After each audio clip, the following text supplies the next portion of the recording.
मुंबईत अनुसूचित जाती आरक्षणातील उपवर्गीकरणाच्या विरोधात भव्य मोर्चा काढण्यात आलाय।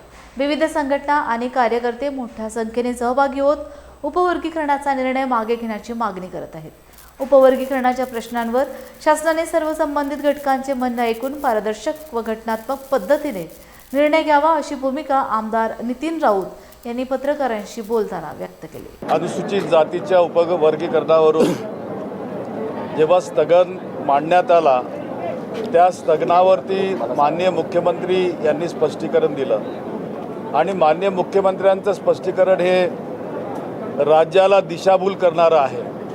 अख्ख्या अनुसूचित जातीच्या प्रश्नाला दिशाभूल करणारं त्यांचं आजचं स्पष्टीकरण होतं। खरं पाहिलं तर अनुसूचित जातीमध्ये शेड्यूलमध्ये 59 जाती आहेत। यापैकी किती जातींनी अशा प्रकारची समिती नेमावी म्हणून यांच्याकडे निवेदन दिलं होतं? आंदोलनं झाली होती का? मोर्चे निघाले होते का?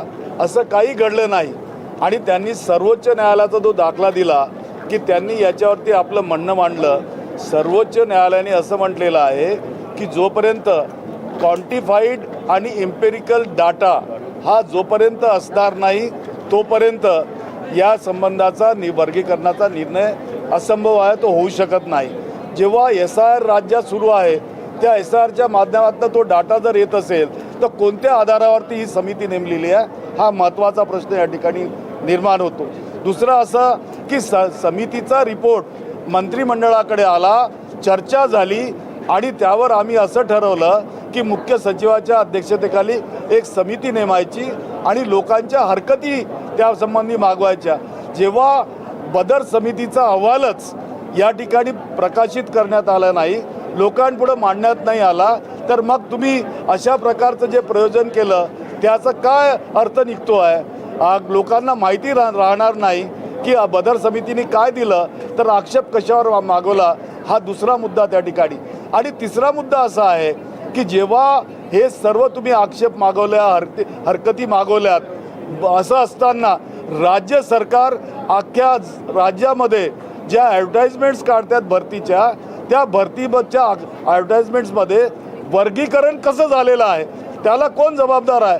तर एकंदरीत राज्य सरकारने मंत्रिमंडळाच्या बैठकीत छुपा निर्णय घेतला आहे आणि छुपं कारस्थान करून हळूहळू वर्गीकरणाच्या दिशेने पावलं टाकली आहेत। ते लपवण्याचा प्रयत्न माननीय मुख्यमंत्र्यांनी याच्यात केला आणि त्याचा निषेध आम्ही या ठिकाणी नोंदवलेला आहे। या ठिकाणी मला सांगायचं आहे की तुम्हाला जर वर्गीकरण करायचं आहे तर खुलेआम करा ना, समोर या, सांगा आम्हाला। आम्ही दलित समाज संविधानाला मानतो, बाबासाहेबांनी समाजात भांडणं नको असं ठरवलेलं होतं आणि तुम्ही या ठिकाणी समाजामध्ये वैमनस्य निर्माण करण्याचा प्रयत्न करतात।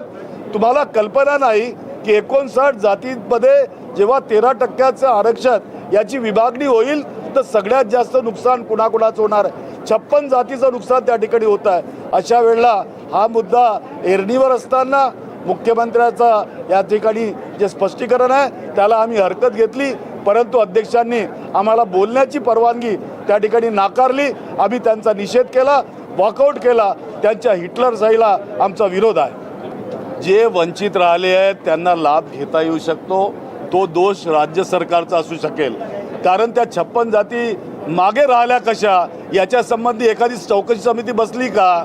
एक्सपर्ट कमिटी बसली का? त्याचं विश्लेषण करण्यात आलं का? कुणी जर दुर्गम भागात राहत असेल, शिक्षणापासून वंचित असेल, कुणी जर आपल्या परंपरागत व्यवसायामध्ये असेल, त्याच्यामुळे जर शिक्षणापासून दूर असेल तर तो संधीपासून दूर गेला, तो शिक्षणाच्यामुळं गेला, कारण शिक्षण हे महत्त्वाचं त्याच्यातलं फॅक्टर आहे।